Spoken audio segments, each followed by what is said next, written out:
Welcome to Sunrise Sessions aboard the Sunreef 100 Power Cat.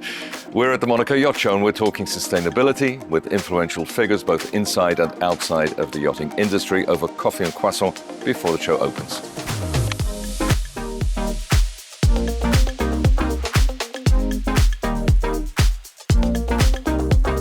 Bernard D'Alessandri has been at the helm of the Monaco Yacht Club for almost 5 decades as its director and general secretary. The emblematic clubhouse behind me here, designed by Lord Norman Foster, stands not just as an emblem of luxury yachting and maritime heritage, but also sustainability and respect for the marine environment. 5 questions in 5 minutes.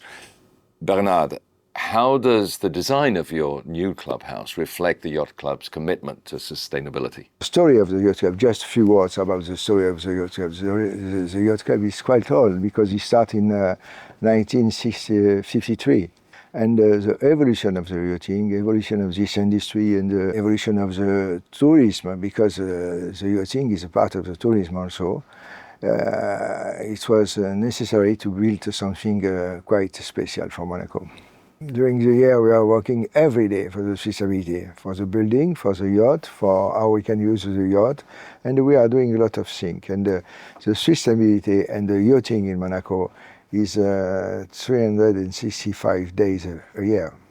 You also raise awareness among owners through the Superyacht Eco Awareness Index, or C Index.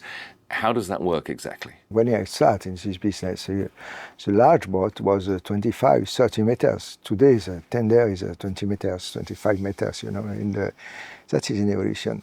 But in the same time, we have to think about the risk for this industry. One is sustainability. That is very important to prove some progress. The C index is an index, to come back to the C index. The index is just an index based on the voluntary of the owner, of the captain, to measure the CO2 pollution. Because we are talking a lot about the pollution, but first, it's important to know exactly how much the pollution for the yachting is, the level of the yachting pollution. The Monaco Yacht Club runs a very active calendar of sailing events throughout the year, which are also designed to be as eco-friendly as possible, right? Of course, we are very carefully about the education for the young generation, for the young sailor, and also for the young engineer.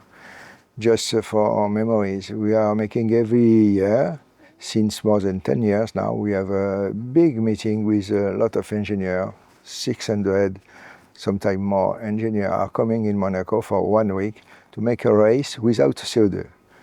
Everything is possible, but except to have a thermic engine.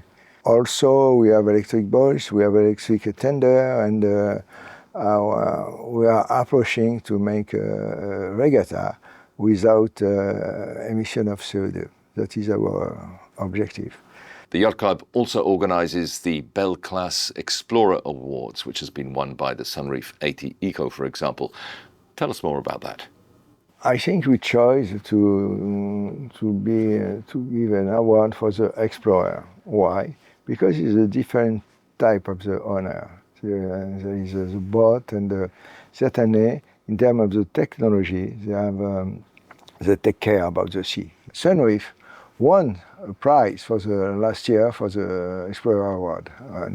And all the initiative of the club is under the umbrella of Monaco Capital Advance of Yachting, because we are working 12 months a year for the yachting, for the kids, for the sailing boat, but also for the motorboat.